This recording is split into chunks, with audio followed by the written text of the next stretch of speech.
Je vous retrouve parce que j'ai acheté une maison.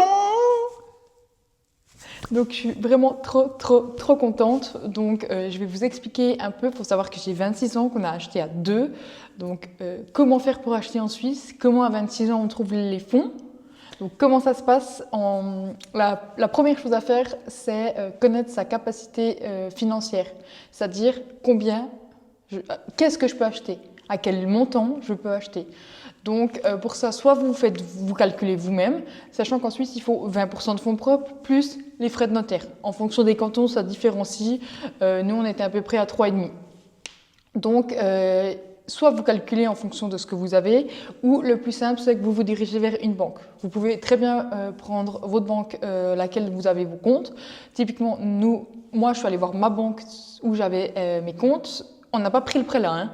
Donc, vous pouvez aller, ils vous font le calcul, c'est plus ou moins partout la même chose. Donc sur ces 20% d'apport, vous pouvez prendre 10% du deuxième pilier, donc la LPP, et 10% que vous devez amener soit en troisième pilier, soit en cash, soit en héritage, vous vous débrouillez. Voilà, donc imaginons vous achetez une maison à 1 million, il vous faut 200 000 francs de cash, sans les frais de notaire, hein. Donc après, vous rajoutez, dans notre cas, 3,5%, 35 000 de cash, de frais de notaire. Notre maison, elle ne vaut pas 1 million, hein. Je prends ça parce que c'est facile à calculer. Sur ces 200 000 de cash, vous pouvez prendre 100 000 du deuxième pilier, sachant qu'il faut déjà les avoir. Dans mon cas, moi, typiquement, je n'avais pas cet argent-là, hein. Donc, on a pris beaucoup moins que ce qu'on avait le droit de prendre. On a pris moins que les 10%. Donc, et le reste, du coup, vous mettez en cash. Si vous prenez 100 000 de deuxième pilier, vous devez apporter 100 000 de cash de troisième pilier ou n'importe autre qui est considéré comme de la liquidité. Donc ça, c'est vraiment la première étape, c'est connaître sa capacité financière. Qu'est-ce que je peux acheter? Et ça va être la même chose, en fait. Vous avez beau avoir les fonds, ils vont prendre aussi en compte, si vous voulez, on ne doit pas dépasser en Suisse un taux d'endettement de 33%. Donc, pareil, avec les leasing, le salaire, ce que vous gagnez, qu'est-ce que je peux payer par mois de crédit à la banque? Donc pour ce genre de calcul, franchement, dirigez-vous vers les banques, c'est complètement gratuit, hein. Vous les appelez, vous dites que vous êtes intéressé à acheter un bien et que vous aimeriez juste savoir votre capacité financière. C'est un petit rendez-vous qui dure 1 heure, qui vous explique un peu comment ça se passe, etc. Donc ça, c'est vraiment la première étape qui pour moi est primordiale. Vous ne lancerez pas dans des visites, dans je recherche quelque chose si vous ne savez pas qu'est-ce que vous pouvez acheter. Le deuxième conseil, c'est clairement, il vous faut vous faire un budget. Je sais qu'il y en a beaucoup qui vivent et sans vraiment réfléchir, qui payent, machin, tant qu'il y a de l'argent sur le compte, on vit.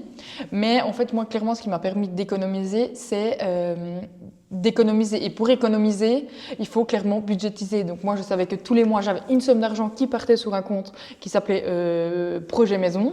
Et pareil, hop, je le mettais dessus. J'ai fait également un troisième pilier assez tôt. Cet argent, ce troisième pilier, à l'heure actuelle, il est vide. Je l'ai pris pour les mettre dans le fond de ma maison. Avec l'argent que vous gagnez, est-ce qu'il y a des choses lesquelles vous pouvez limer pour avoir un budget? Sachant que 20% de fonds propres, c'est énorme, hein. Je vous laisse imaginer, si vous achetez une maison à 1 million, il faut quand même ramener minimum 200 000 francs. Avec un salaire à 4 000 francs, faites les calculs, ça paraît compliqué quand même, hein. Ensuite, une fois que vous savez donc au niveau du budget ce que vous pouvez acheter, donc c'est connaître, faire ces critères. Dans notre cas, nous on était deux, donc on a fait chacun nos critères et après on les a réunis. On voulait pas d'appartement, on voulait pas une maison mitoyenne, donc on voulait vraiment une maison sur un terrain seul, pas contiguë, donc pas en milieu de deux maisons, ni mitoyenne en partageant. On voulait notre propre indépendance. On ne voulait pas vivre dans une ville, donc là on a acheté en campagne, on avait minimum tant de mètres carrés, on voulait 3 pièces, voilà, c'est plein de petites choses qu'on voulait, donc on a fait cette liste de critères. Critère numéro 1, la thune. Critère numéro 2, dans notre cas, il y avait typiquement une priorité, c'était la maison individuelle. En 3, c'était les villages, donc on ne voulait pas habiter partout, on voulait vraiment être dans une région particulière. Donc après, on a fait des recherches. Donc les recherches, moi, je me suis basée uniquement sur Moscout. Donc pareil, j'ai tapé donc mes régions, mes villages, j'ai mis le prix maximum que je voulais. On voulait une maison à rénover, on voulait pas de maison neuve, on voulait pas faire construire. Donc ça aussi, c'est à voir, est-ce que je vais acheter un terrain et ensuite je fais construire? Est-ce que j'achète des maisons qui sont déjà neuves, totalement terminées ou juste à ou juste finaliser le choix de carrelage, le choix de la salle de bain, etc. Nous, c'était clair. On voulait de la rénovation. Il faut savoir que mon copain est dans le bâtiment, toute sa famille également, donc on avait vraiment de l'aide pour ça. Et il n'aime pas les maisons neuves, voilà. Donc c'était aussi un choix personnel. Vous ne lancez pas dans des immenses rénovations à faire vous-même si vous n'êtes pas là-dedans. Hein. Je vous expliquerai après ce qu'on va faire nous-mêmes et ce qu'on va donner à faire, parce qu'il y a évidemment plein de choses qu'on ne sait pas faire. Moi, je ne sais rien faire. Je suis là, j'aide, j'ai suivi des murs, des tapissés, ça, il n'y a pas de problème, on m'explique que je fais. Mais je suis incapable de faire du carrelage, incapable de faire des plafonds lisses. On se rend bien compte, je ne suis pas de métier, moi je travaille dans un bureau, voilà. Donc une fois, nous, visiter plusieurs maisons, enfin visiter plusieurs biens en fonction de si vous cherchez un appartement ou une maison. Donc nous, on en a visité plusieurs. Il y avait vraiment des merdes, des trucs où le prix du marché, le bien était au-dessus du prix du marché. Et là, franchement, je vous le conseille pas, sauf si vraiment vous avez un immense coup de cœur. Donc après, on a flashé sur cette maison de base. Je l'avais vue, l'annonce elle était pourrie. Genre il y avait très peu de photos. Il y avait genre une photo de la terrasse, une photo de la cheminée et c'était à peu près tout. J'ai dit à mon copain, vas-y, on y va quand même. On n'a pas rien à perdre. En fait, si vous voulez, c'était dans nos prix, dans le village qu'on souhaitait. Donc on s'est dit, on y va. Si ça nous plaît pas, on fait 10 minutes, on part. Ça sert à rien de faire perdre le temps. Et on est arrivé au bout de 5 minutes, on s'est regardé genre. Et en fait, on était compris directement. Directement, en fait, on a senti que c'était cette maison-là qu'on voulait. Mais calmez-vous, c'est pas parce que la première fois vous voyez et tout que ça va forcément être cette maison. Sachant donc nous, ce qu'on a fait ensuite, c'est qu'on est revenu cette fois accompagnés, c'est-à-dire nous deux plus chacun un membre de notre famille. On est venu refaire une visite. La troisième fois, on est venu avec un maçon pour voir un peu, pour qu'il nous fasse un devis, parce qu'il y a le prix de la maison et ensuite il y a le prix des travaux. Donc le tout, il faut que ça rentre dans notre budget. Et après, donc ces 3 visites, est-ce que je suis revenue? Non, je ne crois pas. Après ces 3 visites, on a fait une offre. On a fait une offre en dessous du prix affiché. On avait enlevé, je crois, 50 000 francs. Et ils nous ont fait une contre-offre à 25 000 en dessous. Donc voilà, en fait, ils ont pris ce qu'on avait donné et le prix, ils ont fait la moyenne. Concrètement, je pense qu'on aurait pu refaire une contre-offre, mais on n'a pas souhaité. On s'est dit on préfère assurer, c'était en dessous de notre budget. Les travaux, ça rentrait pile dedans, donc le prix de la maison plus les travaux, c'était le budget total sur lequel on s'était mis d'accord et que la banque allait nous suivre avec ce budget-là. Donc après, il a fallu rechercher une banque. Et ça, c'est du boulot. Donc, ce qu'on a fait, c'est qu'on a demandé une offre à notre banque dans ma banque où j'avais mes comptes actuels, mes comptes bancaires, avec un taux d'intérêt. Nous, vous pouvez soit faire du taux Saron, donc si vous voulez, c'est un taux qui va varier en fonction de la bourse, ou vous faites un taux fixe. Un taux fixe, vous pouvez le faire sur 3 ans, 5 ans, 7 ans, 10 ans, vous pouvez choisir. Voilà, donc on a contacté notre banque. Ensuite, je suis allée voir une deuxième banque. J'ai contacté une troisième banque qui nous a dit non. Merci de rapporter encore 30 000 francs. J'ai fait, je comprends pas, il y a toutes les banques qui me suivent sauf vous. Oui, là. Donc en gros, elle m'a acheté une pendule. J'étais là, ben mec, en fait, on va pas donner plus de cash parce que ça sert à rien. Donc on s'est fait refuser une banque et ensuite on avait 2 banques. On avait également la possibilité de passer par un courtier, chose à laquelle du coup nous on n'a pas voulu faire comme ça, mais vous pouvez vraiment gagner du temps et de l'argent, mais j'ai vraiment préféré prendre du temps personnellement à rechercher des banques, sachant que nous on voulait une banque de proximité, c'est-à-dire que moi on voulait avoir une banquière ou un banquier, c'est-à-dire on y va, on se déplace, on pose des questions, on a quelqu'un en face à face et tout ne se passe pas par téléphone. Si ça se passe mal, demain je descends à ma banque et je la vois. Je ne dois pas attendre 4 heures par téléphone, vous n'avez jamais le même banquier, etc. Donc vraiment c'est ce qu'on voulait, on voulait un lien si vous voulez, avoir vraiment une personne de référence, une personne physique à proximité. Donc, on s'est décidé sur une banque. Ensuite, on a choisi notre taux, on a fait sur 10 ans. Pour vous donner, nous sur 10 ans, on a signé à 1,65 le 1er octobre, je crois, quelque chose comme ça. Donc, il y a à peu près un mois, voilà, c'est à ce taux-là qu'on a signé. Ensuite, après avoir signé avec la banque, il vous faut, on a dû aller du coup au notaire qui nous fait un acte de vente, etc. Et avec cet acte de vente, on a pu faire la demande de retrait de 2e pilier, donc la LPP. Également avec la banque, j'ai fait ma demande de retrait de 3e pilier. Donc c'est elle qui m'a donné une lettre que j'ai pu envoyer pour avoir le retrait qui puisse passer donc dans les financements de ma maison. Une fois ce rendez-vous de notaire, si vous voulez, il va falloir attendre que les fonds se débloquent. Donc, en fonction des deuxièmes piliers, des troisièmes piliers, il y a 1 mois de délai. Deuxième pilier, ça va dépendre de votre caisse. Donc, comme nous, c'était 2 semaines.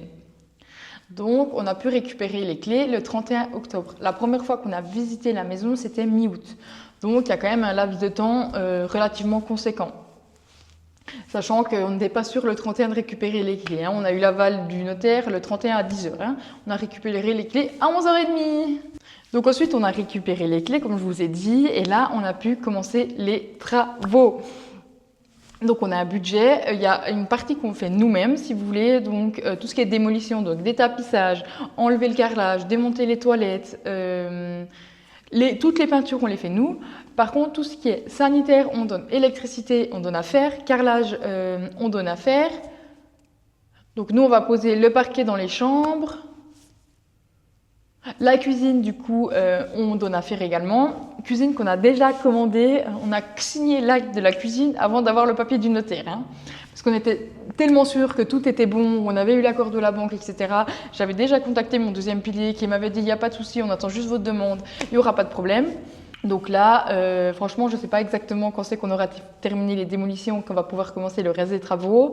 Maintenant, je cherche un peu du matériel par-ci par-là. Donc là, j'ai commandé mon carrelage, on a le parquet, on a les plaintes du haut. Il nous reste les lames à acheter. Il reste tout ce qui est salle de bain. Pour le moment, on n'a encore rien. Ça, c'est très très compliqué, sachant que le sanitaire coûte très très cher. Donc franchement, j'espère que je vous aurais pu quand même vous donner pas mal de conseils. Si vous avez des questions, n'hésitez pas. Au niveau du prix et des travaux, pour le moment, je ne vais pas vous donner le montant parce que évidemment, je ne suis pas toute seule dans cet achat, donc je ne peux pas tout décider. Donc pour le moment, on souhaite le garder pour nous et en fonction, je vous dirai peut-être à la fin, etc. Est-ce qu'on a respecté le budget, est-ce qu'on n'a pas respecté, est-ce que c'était difficile, sachant que je regarde la moindre action. Typiquement, aujourd'hui, je suis tombée sur du carrelage magnifique à moins 50%. J'ai acheté mon parquet à moins 30%. Donc, c'est tout vraiment des petites économies qu'on peut faire. Et avec cet argent, à la fin, on va pouvoir le mettre ailleurs. Parce que vous inquiétez pas, des imprévus, il va y en avoir.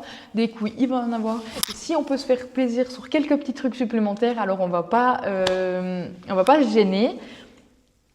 Au niveau de la cuisine, ce que je peux vous dire, c'est que au niveau des prix, on l'a commandé chez Schmitt, donc on est à peu près, je crois, 25 000 €, taxes comprises, donc là, avec la taxe suisse, quelque chose comme ça, 25 ou 27. Je vous montrerai une fois qu'elle sera posée. On a déjà fait les plans. La cuisine, c'est très très long. On a fait plusieurs devis.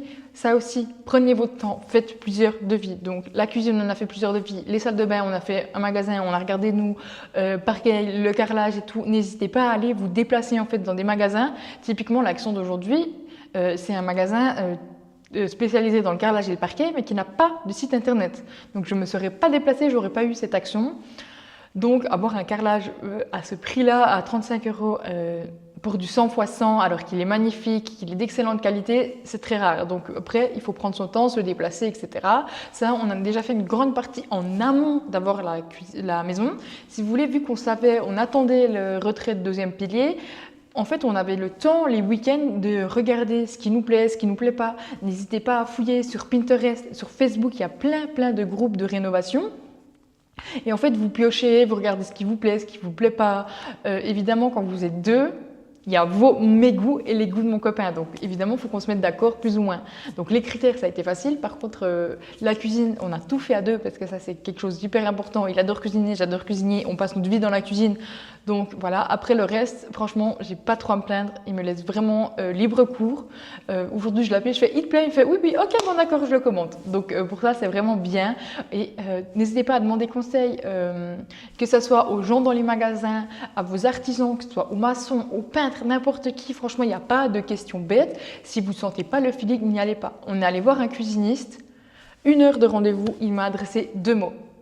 Je suis une femme, je n'ai aucune crédibilité. Quand vous arrivez avec quelqu'un qui, en plus, mon copain est dans le métier, tout le monde le sait parce que la région, il est connu, on s'entend, mais voilà. Du coup, je n'existais pas. Moi, ça m'a saoulée en fait. La seule chose dont on m'a parlé dans ce rendez-vous, c'est regardez les façades comme elles se nettoient. Non mais en fait je suis juste bonne à nettoyer, enfin excuse-moi, c'est aussi mon argent, c'est moi qui vais passer, j'ai le droit aussi de poser des questions, donc j'ai pas trop kiffé. Si le feeling ne passait pas, allez ailleurs. Ne vous forcez pas à travailler avec quelqu'un parce qu'il est moins cher, parce qu'il est si vous, quand vous posez des questions, l'artisan n'est pas honnête, fuyez. Il y a tellement d'artisans, surtout que là on est dans un moment où clairement dans le bâtiment, c'est pas là qu'il y a énormément de travail, donc vous avez la chance de pouvoir en fait avoir une panel d'artisans. Pareil au niveau des délais, regardez avec eux combien de temps il faut qu'ils viennent à l'avance. Est-ce que vous avez le droit de commander? Comme moi, le carrelage, on ne le prend pas chez le carreleur. Mais il m'a dit c'est ok, il n'y a pas de souci. Moi, j'arrive, je pose le carrelage que vous m'avez donné. Donc, il y a plein de petits trucs qui rentrent en compte. Fouiller les magasins, franchement, ma vie, Leroy Merlin. Clairement, Hornbach en Suisse, il y a pas mal de petits trucs qu'on allait voir, des grandes chaînes, puis après il y a tous les petits magasins spécialisés en carrelage, etc. Dans laquelle on va voir. Peinture, on se dirige directement vers une entreprise de peinture où ma belle-sœur elle travaille, comme je vous ai dit, elle est peintre. Et en fait, donc nous on lui a dit ce qu'on voulait et elle s'occupe de tout commander, donc c'est tout ce qui est professionnel si vous voulez. Je vous déconseille, en tout cas c'est ce qu'elle m'a dit, elle déconseille d'acheter de la peinture dans des magasins type Jumbo, Cobrico, tous ces trucs-là, parce qu'en fait elle ne trouve pas que c'est de la peinture de très très bonne qualité, ça coûte certes un peu moins cher, mais finalement vous devez aller en mettre 4 couches alors que d'autres vous en mettez 2, donc c'est beaucoup de temps pour pas grand-chose. Donc on verra comment les travaux se passent.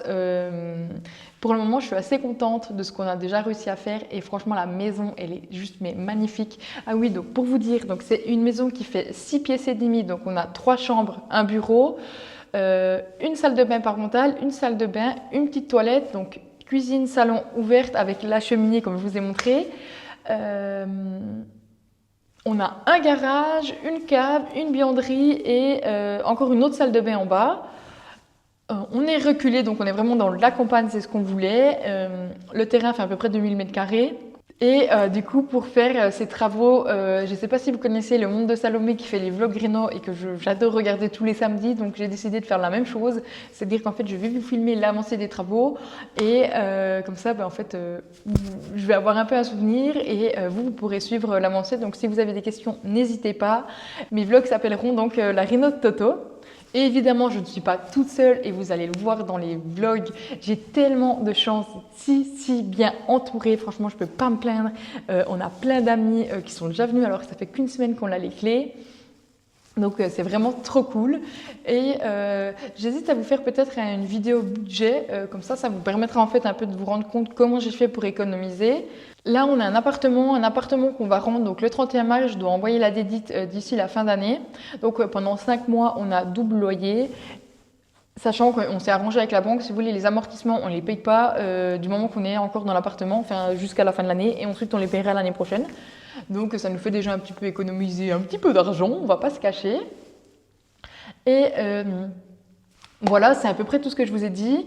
Au niveau du notaire, si jamais en Suisse, c'est les acheteurs qui peuvent décider chez qui vous allez. Donc si le vendeur veut vous obliger à un notaire, vous avez le droit de lui exiger les frais. Oui, on va chez votre notaire, par contre, vous prenez en charge les frais. Généralement, ils vont vous dire non, vous inquiétez pas. Donc, vous avez tout le droit de choisir chez qui vous allez. Ils ne peuvent pas vous refuser. Nous, on a aussi, si jamais, acheté la maison, donc elle était en vente via une agence immobilière. Mais on a également rencontré les propriétaires. C'est eux qui ont fait la remise des clés et on les a vus une fois ici et une fois, du coup, au notaire. Voilà, donc j'espère que la vidéo vous aura plu et puis du coup je vous dis à bientôt pour une nouvelle vidéo et un nouveau vlog Réno.